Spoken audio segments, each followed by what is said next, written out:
GR number 250776 June 15, 2022 noong ika-15 ng Hulyo taong 2013, kumuha ng manggagawa ang bangko bilang account officer para sa Pasay City branch nito. Noong ika-23 ng Mayo taong 2016, itinalaga siya ng bangko sa Legal at External Agency Department bilang Administrative Officer. Sa pagtatapos ng 2017, ang Human Resource Department ay nakatanggap ng ulat na ang manggagawa ay dating nagtatrabaho sa isang rural bank at nasangkot sa isang kaso tungkol sa paglustay ng mga pondo. Gayunpaman, hindi isiniwalat ng manggagawa ang kanyang nakaraang trabaho sa ibang bangko sa kanyang aplikasyon sa trabaho sa kumpanya. Batay sa impormasyon, naglabas ang bangko ng Notice of Explanation na may petsang ika-13 ng Desyembre taong 2017 sa manggagawa at pagkatapos, isinailalim siya sa preventive suspension sa loob ng 30 araw simula ika-18 ng Desyembre taong 2017. Noong ika-21 ng Desyembre taong 2017, nagsumite ang manggagawa ng nakasulat na paliwanag o written explanation kung saan inamin niya na hindi niya ibinunyag ang kanyang nakaraang trabaho sa kabilang bangko ngunit ang nasabing pagkukulang ay dahil sa kanyang excitement sa kanyang aplikasyon sa trabaho sa kumpanya. Itinanggi niya na sangkot siya sa isang kaso at ipinaliwanag niya na ang usapin ay sabi-sabi at tsismis lamang.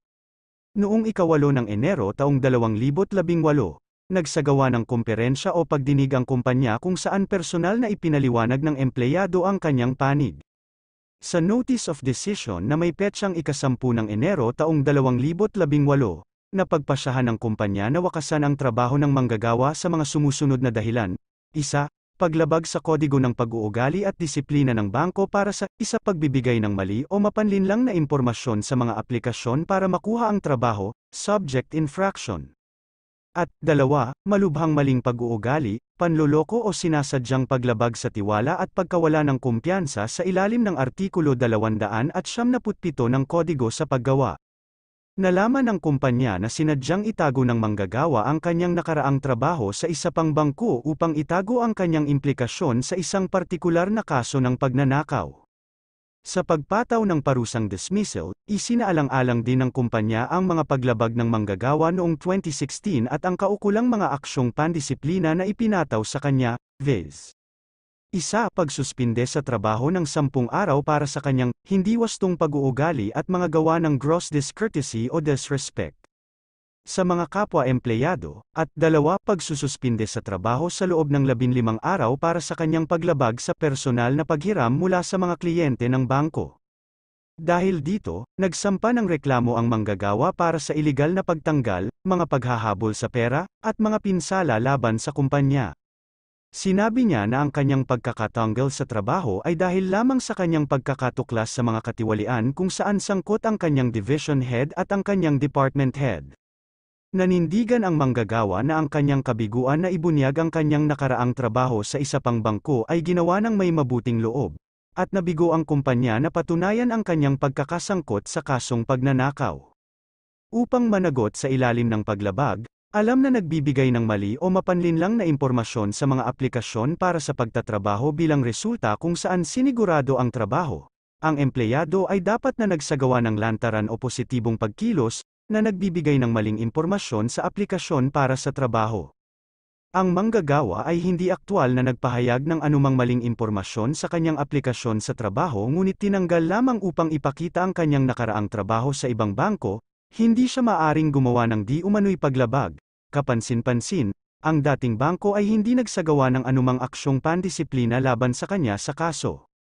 Sa katunayan, ang record ay walang anumang impormasyon tungkol sa mga insidente ng implikasyon ng manggagawa sa kasong pagnanakaw.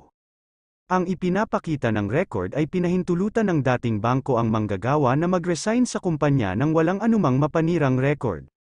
Kapansin-pansin, ang manggagawa ay nagtatrabaho sa kumpanya sa loob ng halos 5 taon nang ilabas nito, out of the blue, ang issue tungkol sa kanyang hindi nabunyag na nakaraang trabaho. Sa korte, ang naturang usapin ay tubig na sa ilalim ng tulay. Gayun din, ang katotohanan na ang kumpanya ay biglang lumikha ng isang issue tungkol sa hindi isiniwalat na nakaraang trabaho ng manggagawa ay nagpapatunay sa kanyang alegasyon na ang paratang laban sa kanya ay pinasimulan lamang ng kanyang pagkatuklas sa mga katiwalian na kinasasangkutan ng kanyang pinuno ng dibisyon at kanyang pinuno ng departamento. Dito sa kaso, ang dahilan ng kumpanya para sa pagtatapos ng trabaho ng manggagawa ay walang makatarungang dahilan. Ang mga nakaraang pagkakasala ay maaaring gamitin upang paalalain ng isang kasunod na paglabag lamang upang bigyang katwiran ang pagtanggal ng isang empleyado kung ang mga ito ay nauugnay sa kasunod na pagkakasala kung saan ang dismissal ay ipinag-uutos. Noong 2016, dati nang napag-alaman ng kumpanya na ang manggagawa ay mananagot para sa mga sumusunod na paglabag. 1. Hindi wastong pag-uugali at mga gawa ng labis na kawalang galang o kawalang galang sa mga kapwa-empleyado. At 2. Personal na paghiram mula sa mga kliyente ng bangko. Dahil sa mga paglabag na ito, inilagay ng kumpanya ang manggagawa sa ilalim ng 10 araw at 15 araw na pagsususpinde. Bagamat ang manggagawa ay nakagawa ng dalawang nakaraang pagkakasala, ang prinsipyo ng kabuuan ng mga paglabag ay hindi maaring gamitin laban sa kanya dahil wala siyang nagawang kasunod na paglabag sa Code of Conduct ng kumpanya. Sa madaling salita, walang kasunod na pagkakasala na maaaring magtulala ng mga nakaraang paglabag ng manggagawa. Ngunit kahit na ipagpalagay na ang manggagawa ay nakagawa ng paksang paglabag, ang mga naunang paglabag ng manggagawa at ang paksang pagkakasala kung saan ang kanyang pagkatanggal ay ipinag-utos ay walang kaugnayan sa isa't isa. Ang nauna ay isang pagkakasala tungkol sa hindi tamang pag-uugali sa mga katrabaho.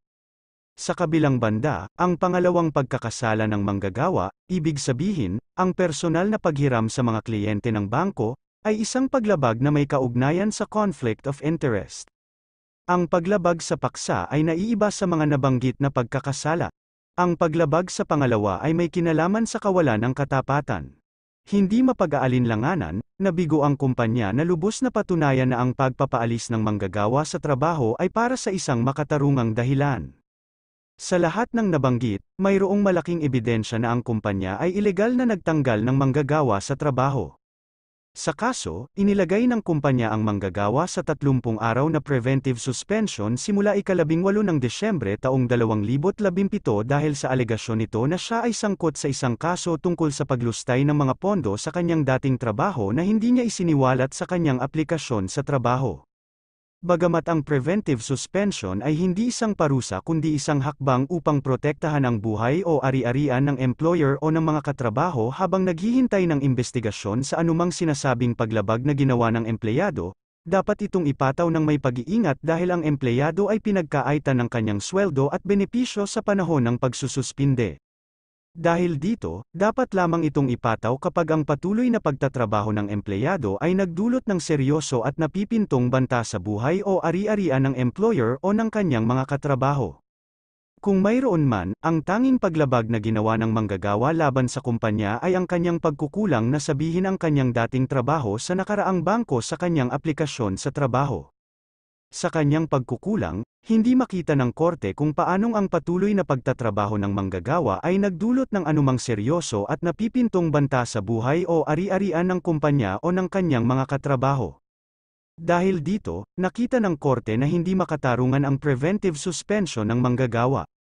Ang hindi pagdedeklara ng empleyado sa dating trabaho sa ibang bangko sa kanyang aplikasyon para sa trabaho sa kumpanya ay hindi makakasama sa employer bilang isang institusyong pagbabangko lalo na kung pinahintulutan ng ibang bangko ang manggagawa na mag-resign na lamang sa kumpanya nang walang anumang nakakasirang record. Walang dahilan para sa kumpanya na ilagay ang manggagawa sa ilalim ng preventive suspension. Ang manggagawa ay may karapatan sa buong back wages na kinalkula mula sa panahon ng kanyang preventive suspension simula ika-18 ng Desyembre taong 2017.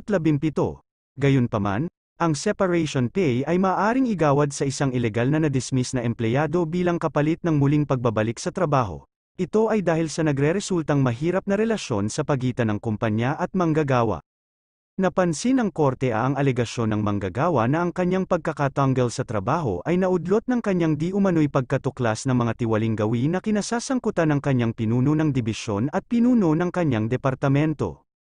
Bagamat hindi napatunayan ang mga paratang, Ipinapakita ng sitwasyon na ang muling pagbabalik sa trabaho ay hindi magsisilbi sa pinakamahusay na interes ng mga partido dahil sa umiiral na alitan sa pagitan nila.